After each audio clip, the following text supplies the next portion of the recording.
Tumeanza hapo misingi ya kusamehe.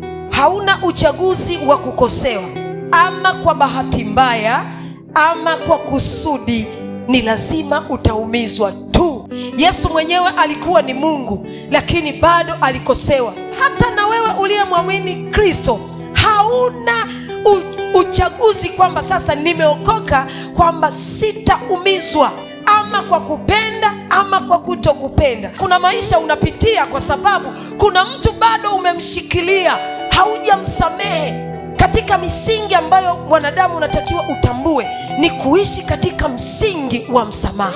Maana kama Yesu asingetusamehe, hakika hakuna ambaye angeokolewa. Kwa neno la msamaha wa Yesu Kristo, ndio maana tuko huru mbali na dhambi. Kwa hiyo na sisi tunaelekezwa kwamba tusamehe. Hii msingi ndio inayokupeleka mahali unapopachagua wewe. Usiposamehe, wewe ni muovu. Tulijifunza jana kwamba wale wasiosamehe, kutokusamehe ni uovu, na yule asiyesamehe ni muovu.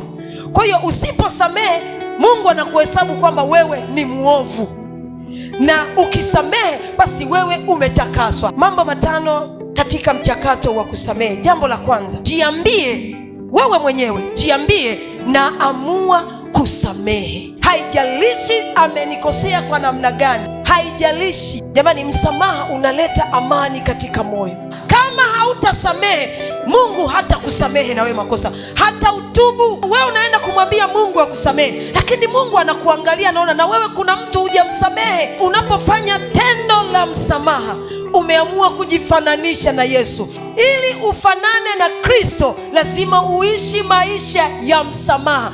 Kama unaona hujasamehe katika hilo ulilokosewa, basi wewe bado haujafanana na Kristo. Msamaha unakuweka huru, kama tulivyokuwa huru Calvary, na unapomsamehe mtu basi unakuwa huru. Haleluya!